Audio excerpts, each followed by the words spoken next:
Pitch Football at the Euros, brought to you by Downforce Radio. They say life is a game, gotta have your goals. I gotta take a shot, now pass me the ball.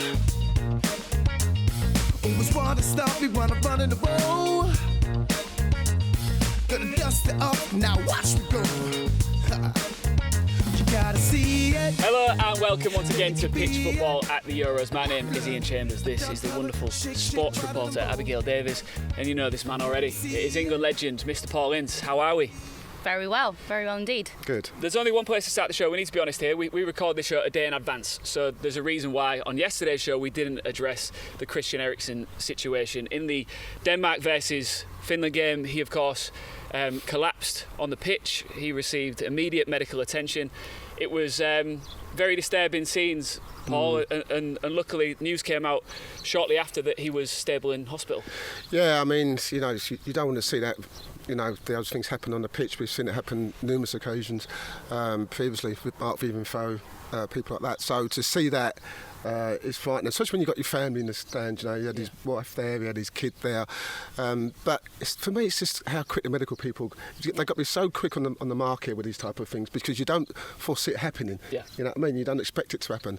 But I mean, I think he's alive because they reacted so quickly. And I remember like last year when I was working for BT and I was present when Glenn Hoddle, my ex-manager, just collapsed like that and had a heart attack. You know what I mean? And I was like there at the scene. So it was so traumatic for me, and horrific for me. I was holding his head, you know, talking about England and trying to keep him, you know, alive basically. And it was it affected me for a long time. You know, so to see that again with someone like Eriksen was very devastating. And given how it impacted you, just being there.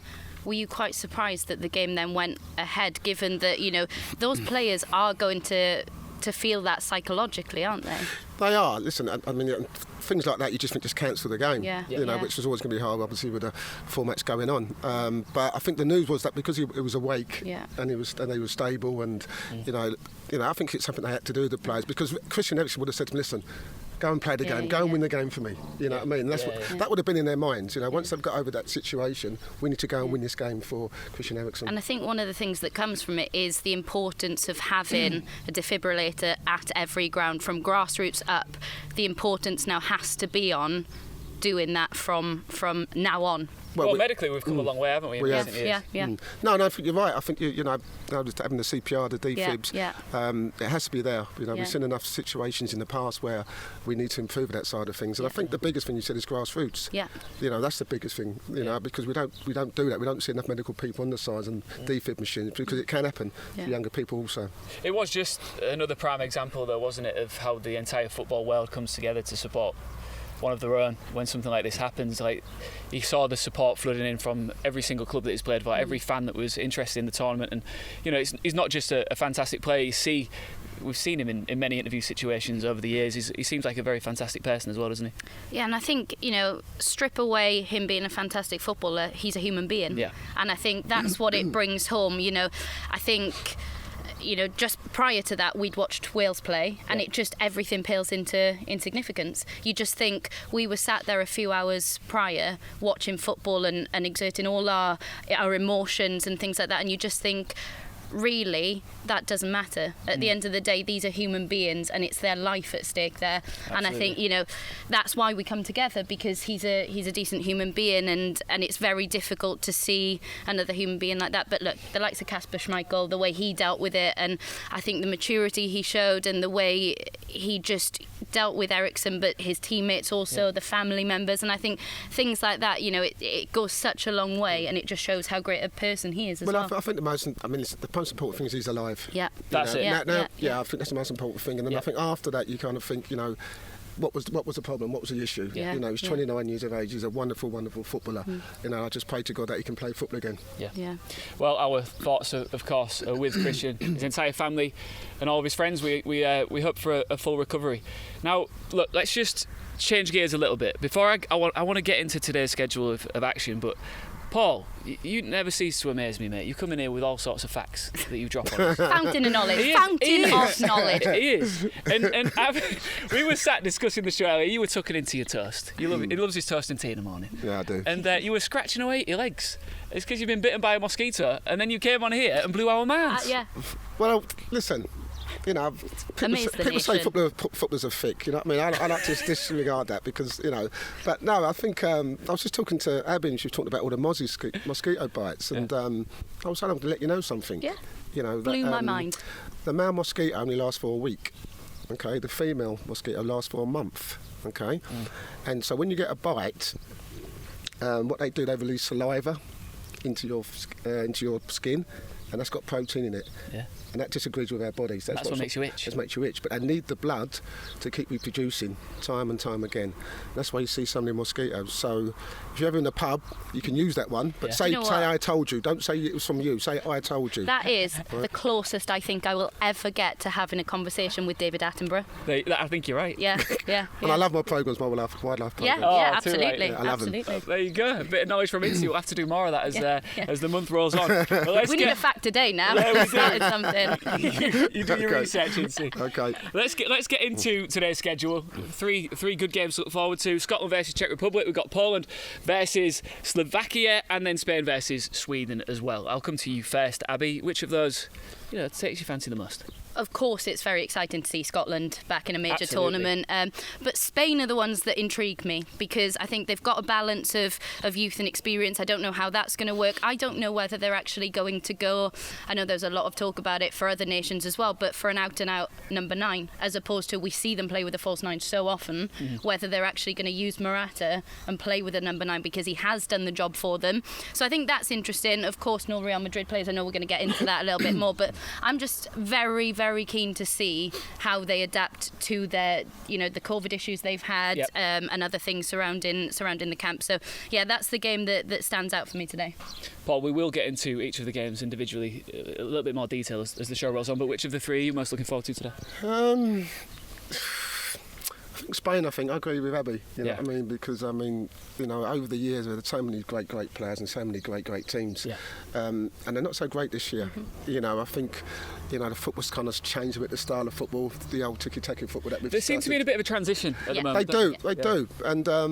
And, will they play, Abby said, will they play with a false 9? Will Morata play? Will they play Gerrard, who's been scoring goals this year in La Liga? So they've got lots of options, but they've always got that Busquets. He's the one for me. Busquets doesn't play. I know he's been out with COVID, but he's like the Modric of Croatia. Yeah, he's one of those type of players. I need him in the side. Apparently he is dealing with it well, and there are hopes that he will return to the squad, but we will see as time rolls on. But look, we did announce at the very beginning of this show that this episode is filmed a day in advance, which means yesterday we didn't reflect on the Wales game, did we? So let's do that now. Wales, Switzerland. You just have a nap there, Paul, and me and Abby will have a chat. We were sitting over there. We've got some TV set up here at the wonderful Tribune restaurant. We are currently in Portugal, which is why Incey's getting bit by mosquitoes left, right, and centre. But things weren't looking good for you early doors, but it changed as you went on. Moura popped up with a header in the second half, and that's when I saw you tearing it up all the way around here, running around like a woman possessed. And you did a bit of a knee slide as well, which I imagine you regretted on this AstroTurf. I thought we were going to say that I played it cool. I thought we were going to go with that. I played it cool and stayed in my seat. But yeah, completely regret. I should have assessed the surroundings pre-match so that I knew what my limitations were in terms of the. But do you know what? I was sat there and I was going pre-match. I was like, whatever happens, don't make a fool of yourself. If we score, you sat around some great people. Don't make a fool of yourself. The goal goes in, and I just lost it. I completely lost the plot. It was passionate. And, it was great. Yeah, I loved it. I did a lap of the garden. My fitness levels are nowhere near good enough to do a lap of anything. So, yeah. But I think that's the thing, isn't it, with football? You just lose all inhibitions, which I think he knows all about that. Well, when you score an actual goal, I was watching. I'm going to be honest here, a bit obsessed with Incey at the minute. First time last night, I was laid in bed watching his 10 goals for Inter Milan on YouTube. Hey, whatever gets you through the night. That's it. And you, every single celebration for you was different because it's like you didn't know what to do. Exactly. Yeah, a bit like Abby. You know what I mean? Yeah. I mean, it's not very often that Wales score, so. And that goes in my career. I'm glad you went there because I thought I'd get there before you get there. Yeah. You don't know, something just goes into your head, and you're like, what do I do? You know, I mean, I'm not like Iain Wright, who has all these great celebrations because he's a striker. But no, it was great to see Abby running around like a lunatic. Yeah, it just shows you where Wales are at. You know, when someone gets that excited for an equaliser, it's not to like draw level. to draw level. You know, but no, it was fun. No, it was. Look, there's a lot to improve on, isn't there, Paul? I think for this Wales side. There is, and it was great because I like to watch football on my own. You know what I mean? So I can just look at it. But you know, when you're watching someone with a die-hard fan who's very passionate and patriotic about her country, and see just how she reacts and she's twitching and she's doing all these things. Just watching a game, I've never really seen someone like that. No, I did, honestly. I swear to God. You know, you're a unique specimen, honestly, Abby. At half-time, people were asking me if I was warming up to go on for the second half because I couldn't stand still. And it was like, we were talking about it during the game, and we were saying, listen, when they went 1-0 down, we were thinking, right, what do we do? You know, Abby was going to change it. I was happy we stayed. That just shows you how people think, fans think to how a manager thinks. Yeah. And I was saying to people, listen, it looks like they're getting a bit of momentum. You know, and as a manager, Paige is sitting there, 20 minutes ago, people were saying we're 1-0 down, do we change it? But we're getting back in the game. Yeah. You know, so, and if you change it and you get beat, if you left it as it was, if you don't change it and you get beat, you get... So that's a tough decision for a manager to make, and to be fair, he stuck with it, didn't he? Yeah, absolutely. And the goal itself, from a corner, people have said, just get it in the box. Yeah. They played a short one. Yeah. And well worked on the training ground. And it was that number 9 who scored it. It was a fantastic goal from Keeper Moura. So, but I think, listen, they've got a lot of improvement to do, but I also think that with the passion and the desire that they've got a chance. And I said before the show started, if we can get something from the first game, build a platform, build a base. When you say they've got a chance, you mean what? Get out of the group, or do you mean like they've got a chance? They've got a chance to get out of the group. I believe that now. Yeah. I mean, I don't think the Swiss were the better team. They had more possession. Listen, it wasn't for that. Before you jump in, we are going to come back to Wales after the break. I didn't plan to, but there's lots more to say, isn't there? They say life is a game, gotta have your goals. I gotta take a shot, now pass me the ball.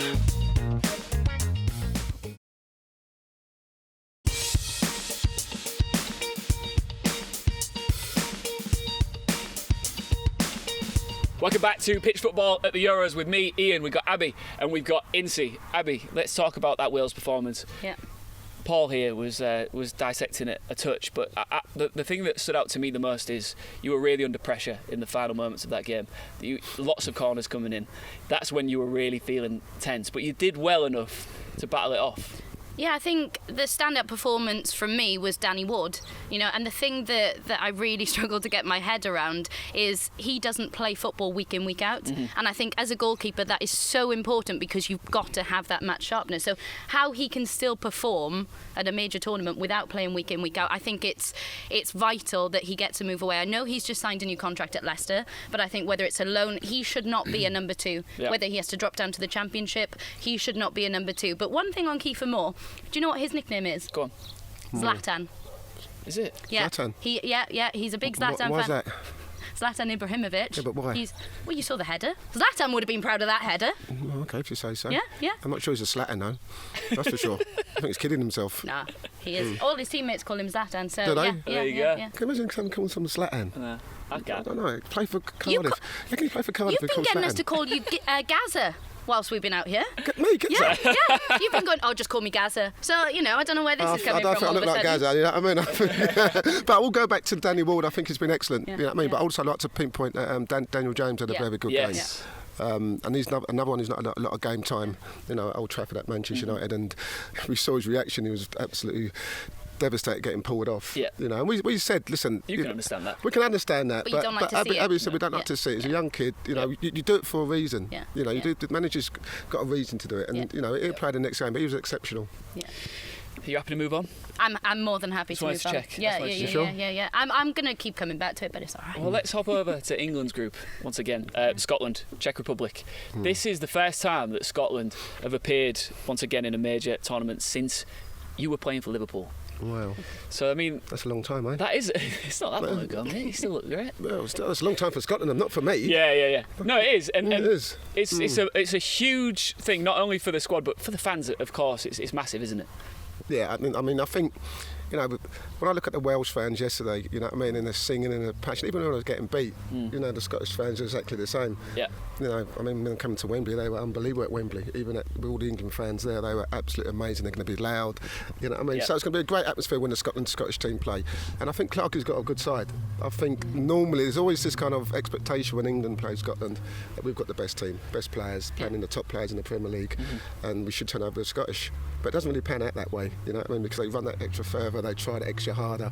But I think they've got a good team this year. You know, Do you think it's a good squad team, rather than an individual team? There's no outstanding individuals, but there's some very, very talented players. You know, and it kind of reminds me of a David Moyes team, so to speak. Yeah, you know what I mean? They all work for each other, nicely balanced. Yeah. You know, you've got Robinson, who's been fantastic. You probably play Tierney in front of him.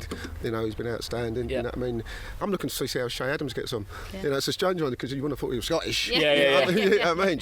Shay Adams, you know what I mean? But he's, you know, they need a striker.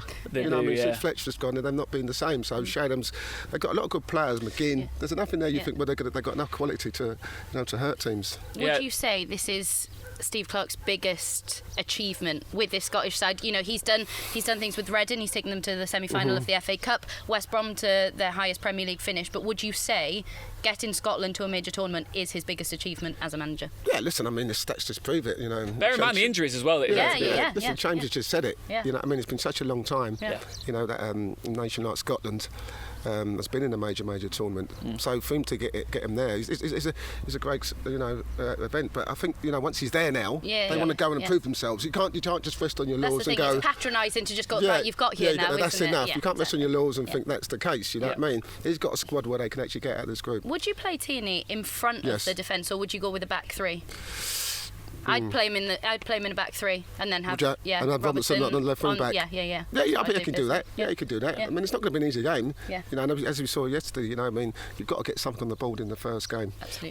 Well, we can talk about it till the cows come home, but I think it's even more important here for Scotland because they're next face England, and we spoke about the importance. Once again, this show's filmed a day in advance, so we can't talk about the England game. We're going to go sit and watch that straight after we finish recording today. Okay. But you know, it's probably more important for Scotland to get a win on the board first than it is for England. It is, because obviously we know that's going to be the next game. Yeah. You know, once England beat Croatia. I really hope. I'm so happy for you to just have this, because if you don't, this is getting clipped up left, right, and centre. Listen. No, once they do, and I expect them to beat them, you know, all eyes are going to be on the Scotland game. And if Scotland come into this game getting, you know, turned over by the Czech Republic, you know, they're thinking, well, we've got to go and win this game, otherwise we're out of the tournament. And it just goes like that. These tournament games go like that. You lose the first one, and within like 4 days you're out of the tournament. You get on the coach, you get on the plane back home. This is it. So it's an important game for Scotland. And the Czech Republic, you know, they have got strength. Thomas Souček is one of the best players in the Premier League to watch for me. You know, he's one that you want in the trenches with you. So I think, from an aerial point of view, an aerial threat, he's going to be a big danger man for them. And they've got Schick, who plays up top, you know, 6'4". You've got Vidra, who's done ever so well at Burnley. You know, you've got Kufal, who does right back for West Ham. So they've got enough in there to roll the Czech. However, Wales played them in the World Cup Here qualifiers, and 5'7" Dan James scored a header against them. So there is and hope. what's that mean? Do you know, this show's going to be so much easier when Wales go out in it. I'm not coming in. It's just you two. I don't think Wales would play in the Czech Republic, would they? In the World Cup. Oh, but what's that got to do with that? This is European. No, I'm just saying. We're talking about their aerial threat. So I'm just saying, 5'7" Dan James scored a header against them. So Harry Kane might have a little chance. You know, if Dan James can do it, he might. Anyway, where are we going, Chambers? Where are we going? Back to me. Back to you. Listen, they won the Euros, let's not forget, in 1976. It's a bit of a long time ago now. You remember it well, don't you? I was only 8. Yeah, was you? Yeah. That's surprising. Thought you were in your prime then. We're flying. No, I mean, you mentioned it there about the strength this team has got in place in this squad, but they seem like they could be a very difficult opponent to break down. Yeah, you know, they are. They're typical one of these Czech teams that, you know, they've got plenty of height, they've got plenty of power, they're going to be organised, they're going to be a bit efficient. They might be a bit like that's a kind of German type of side, you know what I mean? And, you know, they just wait for their moments. You know, they will wait for their moments, they'll be cover up the gaps, won't let, you know, Scotland get into those places like McGinn where you can get in those little gaps, and it's going to be a tough game. We speak about managing expectations when you come to an international tournament like this. What do you think of Scotland's expectations are? What do you think the levels there are right now? Well, I've seen a lot of talk from Brown, their previous manager, saying that they can go all the way and win Euros 2020. I mean, I'm not having that for 1 second. I don't think they'll get out of the group. I think it's, they're playing out for third place in this group, to be honest, these two teams that are going at it today. Who's finishing first? Croatia. Oh, come on. I'm not giving you that one. It's too early in the morning. But yeah, I think they are battling it out for third. I mean, who's going to be their match winner? I think McGinn is crucial for them. But managing expectations, you do see a lot of similarities with the Scottish side and with Wales, in my opinion. You've got to rely on that team performance, and you've got to rely on their desire, their passion, and it's that that team morale. Because like Wales, you don't have that talent pool, as we said. They don't have that talent pool. So yeah, you are reliant on other things. But yeah, they're a very proud nation. But in any competitive situation, Paul, you should always go into it thinking you're going to win, right? Yeah, for sure. You can't go in, if we nick a point, X, Y, and Z, it puts us in good stead for the next game. I think you think that, you don't put it out there. No, you don't. You think that, you know what I mean? But yeah, you've got to go and win. Do you think third is realistic for Scotland? Is that what you're looking at? I was a bit disturbed when you just said Brown said they could win it the whole thing. That kind of worries me when people start saying things like that, because they're delusional, if you ask me, being honestly. Listen, I think every game Scotland play, they're going to be tough to beat. I really, really do. And I think they can finish third. Whether third's enough to get them through to the next stages, we don't know. But they're not finishing first or second, that's for sure. All right, good stuff. If you, like me and Abby, would like the privilege of being on this exact same show as Mr. Paul Ince, then you need to get on our. It's popping off today, isn't it? What's in your Weetabix? Hey? I'm great. You sure? I'm doing really well. Yeah, thanks. If you haven't already downloaded the Pitch Football app, it's wonderful. Get it downloaded wherever you download your app. Get on the Appstore, search Pitch Football, and hit Fan Time, because that is your opportunity to engage and interact with other fans and people like Mr. Paul Ince, and your videos could get shown right here on the show. Now, Paul, let's put a bit of a Fan Time question out there now. What do you reckon? You got any ideas? We can upload this to the app and then you can get on there and respond to us. Well, yeah, I have. I was thinking about this and I just thought, well, I like to ask the English fans, who do you think is the greatest English player ever to play for England? And you can't say me, I'm out of it, all right? I'm out of it. I was about to do Someone that on else. my phone, but here's what we're going to do. We'll clip it. Is that all right, guys? Yeah, we'll clip that. That's a good question. What's your answer? Abby, come on, Abby. You yet to get one. Oh. We're still waiting for the moment. We're still waiting for the moment. We yet to get one. You haven't got a Joe Allen, have you? We got a Gaza. Oh, no, yes, you would have been. If I'm And being a Shearer. serious, no, Gaza would have been my answer. If I'm giving you one, it's Gaza. If we're being serious. All right. Well, if you're interested to see how this works, a couple of days ago, I asked you on Fan Time if England should have played a back three against Croatia. Here are some of your responses.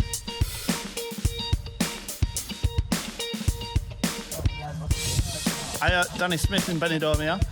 I think Reece James, the fact that he's took Reece James lends itself to a back three, so he can play centre or wide. But I think our best start would be back four of Luke Shaw, Harry Maguire, John Stones and Kyle Walker. Well, if we were to go with the back three, it just shows that we're too conservative, because this Croatian team, yes, has a few world-class players, but is ageing, so we should be pressing with four players up top, with the number 10, the two wingers, and the 9 obviously being Kane. And that's our game plan. We should be up on the press, keeping the ball at the far end of the pitch, and just creating as many chances as possible. If England play a black three, then they're just copying Chris Wilder and the mighty Blade, Sheffield United, who actually came up with that formation. Just saying. Hey up, Iain. No, I don't think back three's going to work. It's got to be one at back, two in midfield, 7 up front, baby. All attack, England champions. That's how we're going to do it, pal. Thank you.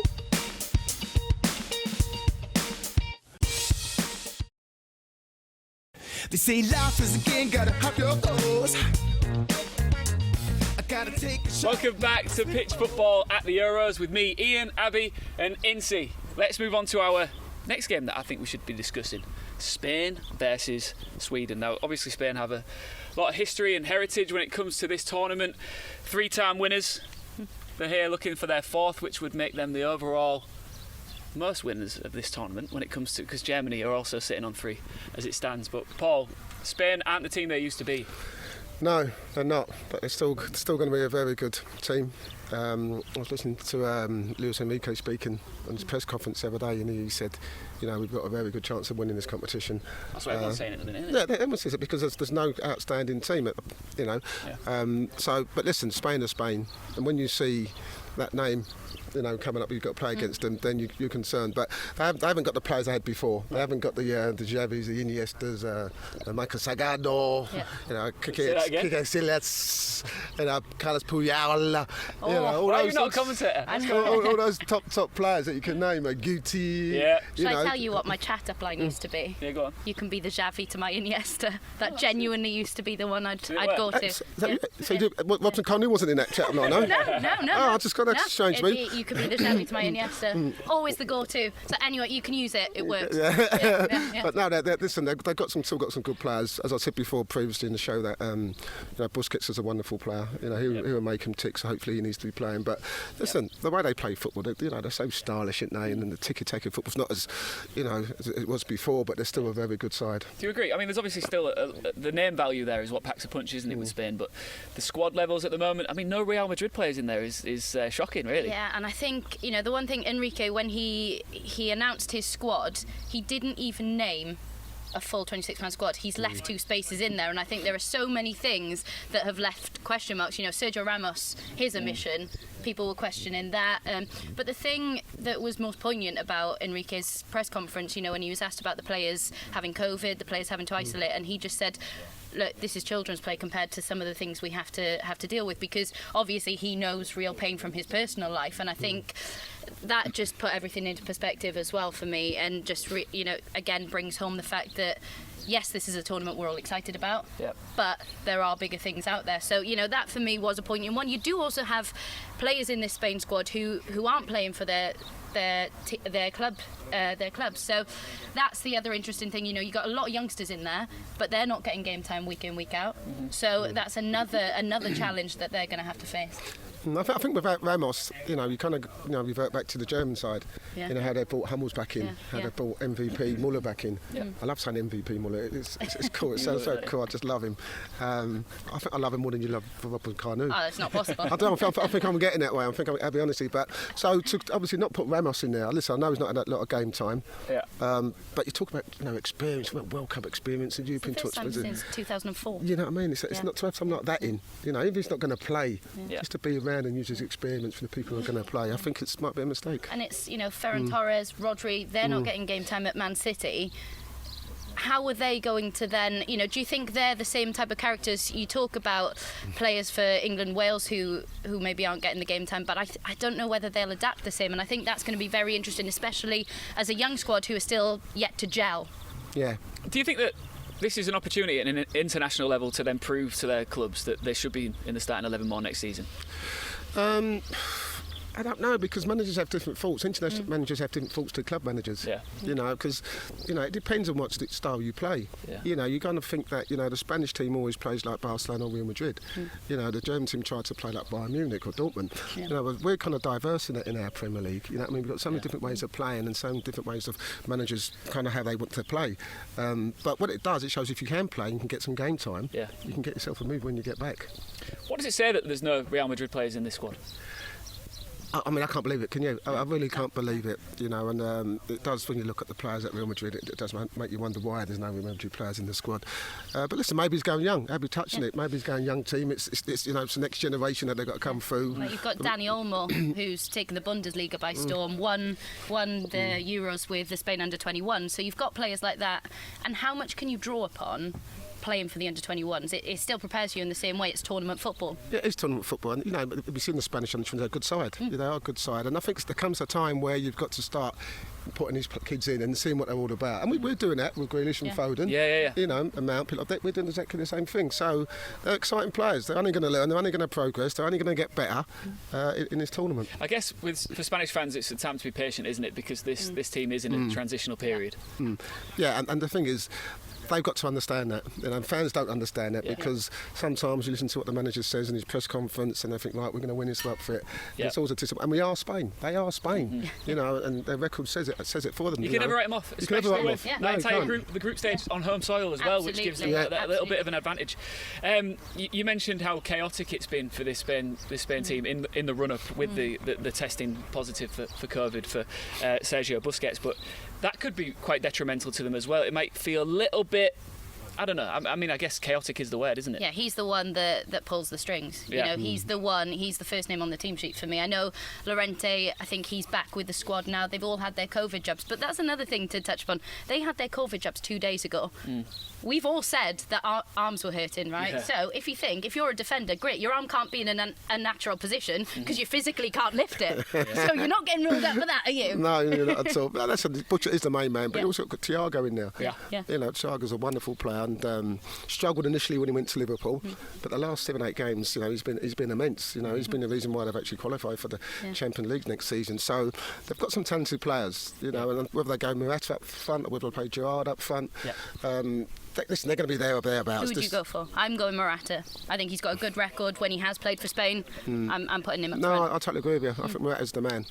There you go. Once again, a bit of an agreement. That's twice in 5 days, isn't it? I know. Yeah. I need to stop all this. I'm being too nice. I'm going to stop all this. Let's transition. Making me feel uneasy. Let's switch gears and shine a bit of a spotlight on Sweden as well. They haven't made it out of a group stage at the Euros since 2004, but they did make it to the 2018 World Cup quarter-finals.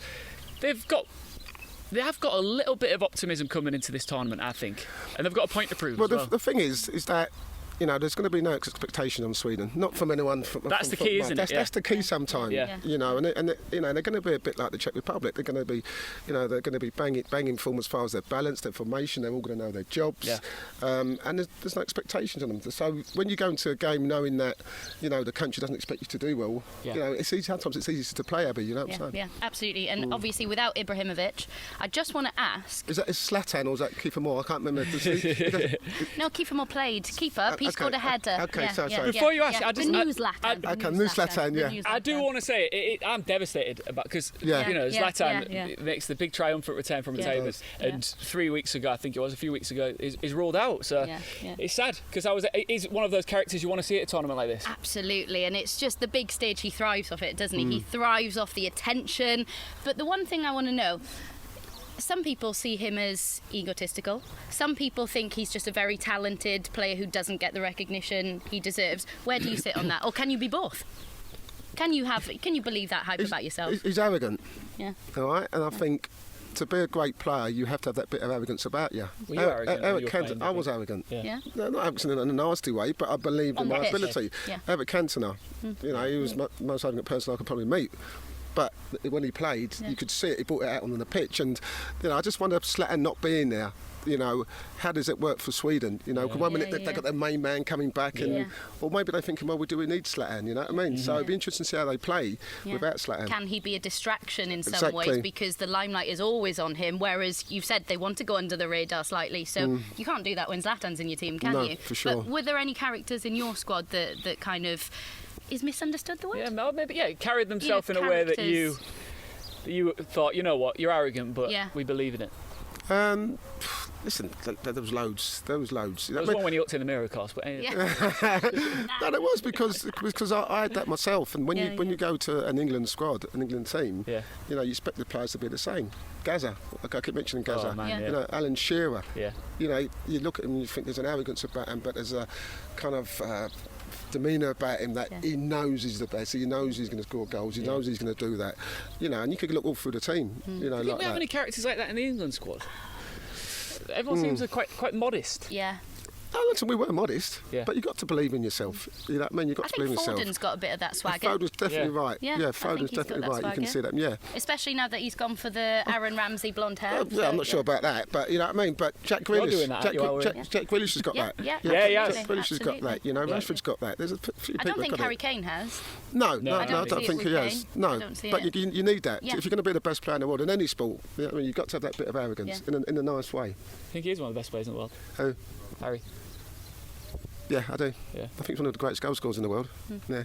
It's great, isn't it? Right, let's look at this group as a whole for a second. Spain, there's lots of argument that it's an easy group for them. I think it might have been an easy group for them many years ago, but this time round, do you still see it that way?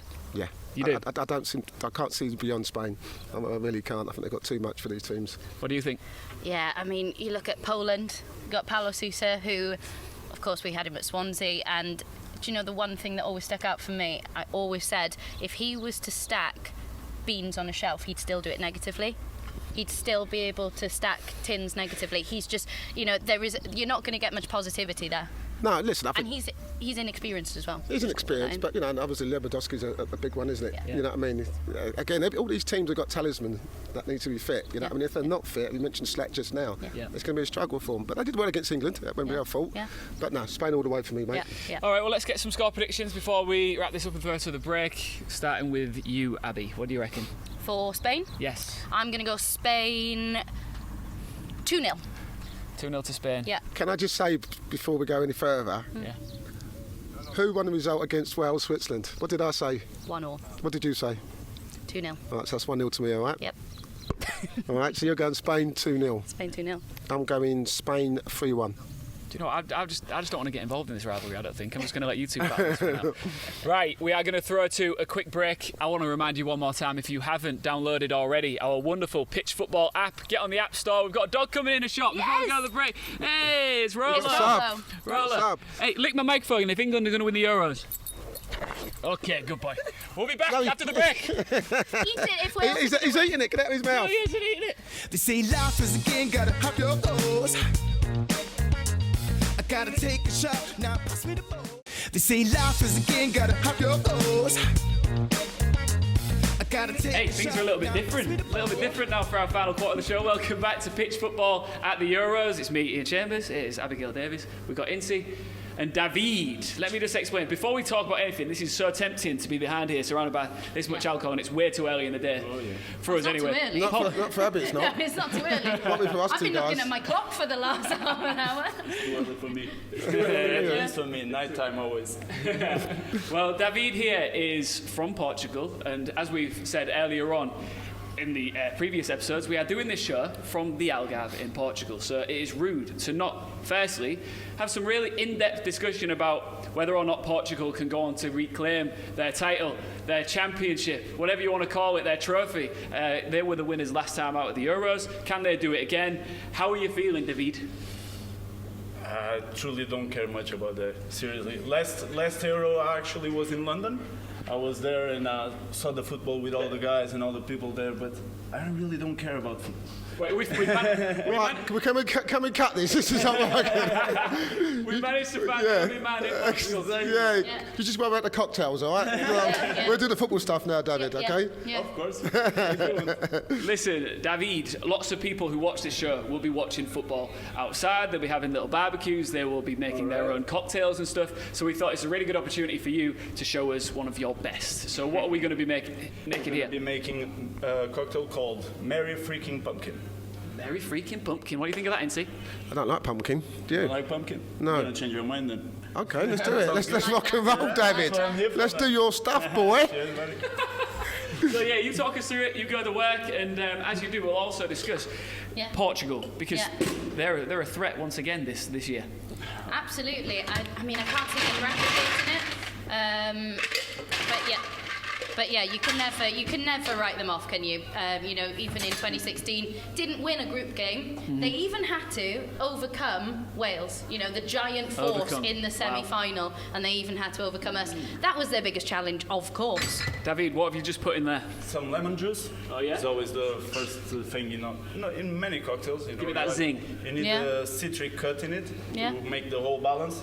We're gonna start with Jameson as well. Yeah. I like Jameson. Always David, Irish thing, Irish touch. Now we've got Incey's I love attention. Jameson. Paul, what's your favourite cocktail? You know what? I'm not really a cocktail man, to be fair. That's great. We haven't got a football man, and we haven't got a cocktail drinker. That's right, but listen, I'm sure that David's is going to convince me to start drinking cocktails. But it's just You great. should have done this earlier. You should have been drinking cocktails the whole week. Oh, well, yeah. But if you were to drink one, what would it have in it? Whatever David's putting in it. Yeah. You know what I mean? So when you're in your prime, though, like, I mean, you're still in your prime, but back in the 90s, when you went to a bar, what were you sipping on, Paul? Yeah. In the 90s, I was, you know what, I actually started drinking rum and black. Oh, yeah? Okay, and then I was playing one day for United, and I had bad pains in my stomach. All right, and I thought, that's not right. So I went to see a consultant. He said, it must be just something not quite right, but nothing serious. 2 weeks later, I done my hernia. Went to get it done. I said to the consultant, Iain McFlillan, listen, I keep problems in my stomach. Right. And he said, right, well, let's have a little scan and have a look at it. My appendix was that close from bursting. Serious? Yep, so I went in, done that, and when I come out of it, he said, Paul, listen, you can't drink rum and black. You know, you've got to start drinking beer. So I don't drink beer. So I said, well, you've got to start drinking beer. Vodka, so, no, so what I did, every time I went to the boozer, I had a bottle of Budweiser, then 2. Then 3, got them 4, as you can imagine. Yeah. And then when I went to Italy, I started drinking wine. So they're the only 2 things I drink. I don't want a little voddy now and then. Yeah. You know what I mean? I know that. Celebrating England's winning that, but that's me done, not cocktails. That's how you don't have it that often. There you Amen go. to that. So, David, a lot has happened while we were discussing rum and black. We were So, talking about your things, I was making muffin. So I put some jam, homemade jam of pumpkin, orange, and almond. And I used a little bit of cinnamon syrup, and some bitters, aromatic bitters, and it's just spices inside of alcohol to make it all balanced. And yeah, I think we're ready. You're talking the talk. I'm convinced you're talking the talk. I'm ready for this. While we move on to the next stage, Paul, what do you think of the current Portugal squad? Listen, they've got plenty of experience. You know, you think about it, Pepe, Fonte at the back. Yep. That could be a concern, or it could be beneficial to the side, you know what I mean? And they've also got R7, Ronaldo.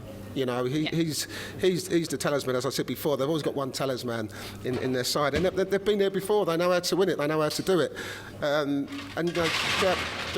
David, quiet, I'm speaking. Come on. It's not all about you, all right? Just not all about you. Just give me 2. No, you're fine. You carry on. You're done. You're done. Okay, so Bruno Fernandes for me as well. Bruno Fernandes. You've got João Felix at Madrid. Who's not. I mean, he cost £100 million from Benfica. João Felix can't even get a game, but he's another talent. So they've got stars in the side. They've got not youth. They've got experience. So they'll be there. But listen, if you got R7, you've always got a chance. Does Ronaldo still have it in the tank to be a player of this tournament? Of course he does. Without a doubt. You know, he's a serial goal scorer. He's completely different to Messi. Of course. Who's better? Messi for me. Yeah, but when you see that name on the team sheet, teams are going to be worried about Ronaldo. And listen, he's a big game player. We've seen him done it before many times, and I can't see it being any different in this tournament. David, you at least know who Ronaldo is, right? Of course I do. we always can recognize talent. The man worked his ass off so he can to be there, and he keeps playing hard, and he will work as many years as he can.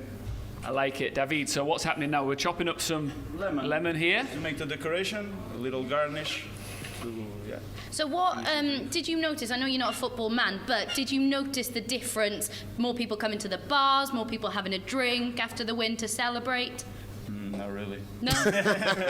You're a tough cookie, bro. He's killing you. He's trying to make TV here. He's killing you. Talk me about rugby and we talk. He's killing you, man. Maybe we'll come back and do a rugby show another time. But yeah, so where are we at with the cocktail now, David? Yeah. So now we're finished. I'm gonna do the shake now. Was just waiting for you to stop talking about football. Sorry for being an inconvenience. All right, that's all right. To We celebrate his got goals. That's your dance move last night. All right, here we go. So we're about to pour these out. So, David, would you say that you're actually supporting England then this time round? Yeah, it can be. Wales. If I'm watching football with you guys, I'll cheer up for your team, no problem. Good man. That's what I like. That's what I like. You see Portugal topping their group, Paul? Yeah, I can, to be fair. I do. I just think with Ronaldo in the side, I just think, you know, they're going to win games with him in the side. So, I'm not sure they plan in the next round in the last 16, but they definitely get through, that's for sure. Do you agree? Yeah, I mean, I can't see them keeping as many clean sheets. No. I do think, as you mentioned, ageing back line, that's going to be a struggle. But then you have got Ronaldo to get you out of that mess, haven't you? And you've got Bruno Fernandes as well, who I mentioned. I think he could take some of that pressure off Ronaldo. Yeah, and they will defend deep. Portugal. Yeah, of course. They're not going to open up with the back four, back five they've got. They don't know another way. And they're not going to concede many. Ronaldo is the sort of player that thrives on that level of pressure, isn't he? He wants it all to be on him. It's him. You know, we talked about... It's like another Zlatan. We talked about Zlatan before. Yeah. You know, it's funny because every time you see Ronaldo playing a team, whether it's Juventus or whether he's been Real Madrid, if he doesn't score, he doesn't really go and celebrate, you know what I mean? He doesn't... With the other players, it seems to be all about him. And that's what he's all about. You know, it's all about him. The first time you went on Fan Time, by the way, download the Pitch Football app if you haven't already. The first question you asked is who's got the best looking squad in the Euros. Yes, I did. So I'm going to ask you a question right now. Is Ronaldo the best looking player in the Euros? Abby has to be the judge of that because, you know... we can appreciate other people it, start talking about it. Good looking last night. You are good looking. You're very good looking, definitely. Listen, there's so many good looking players in the team. You know what I mean? He wouldn't even. He won't be up there. He wouldn't be look at the Italian players. For me, they're always the good looking ones. It's true. And I think the Portuguese are very good looking as well. You know what I'm saying, David? But David is. Yeah, It's Latin. Look, you're fighting for the first sip, yeah. No, ladies first. Always ladies You can go first. for it. Is it this one? Yeah. Okay. We're ready. We're ready. Incey's going to sip it. Merry freaking pumpkin. Merry. Do the honors? Okay. Oh, What's that little smoky thing in there? Just some cinnamon to, while you're drinking it, here comes the smell of cinnamon and just mix it all up. Oh, here we go. Thanks, you carry on with the show. Okay. I'll just sit this one out. Is it nice? It's beautiful, absolutely beautiful. It's quite fruity, like it. floral, but then it's got... who do I think I am here? Look at that. Fruity, floral. It's great. The level of knowledge I can give you, it's great, and I'll be drinking more of them. Well, you enjoy that. That seems fantastic. Can you pass it over, please? No, we can't. You need your own. You need your own. Oh, he's going for it. Okay. Watch the cinnamon like? in your eye. What's it like? Yeah?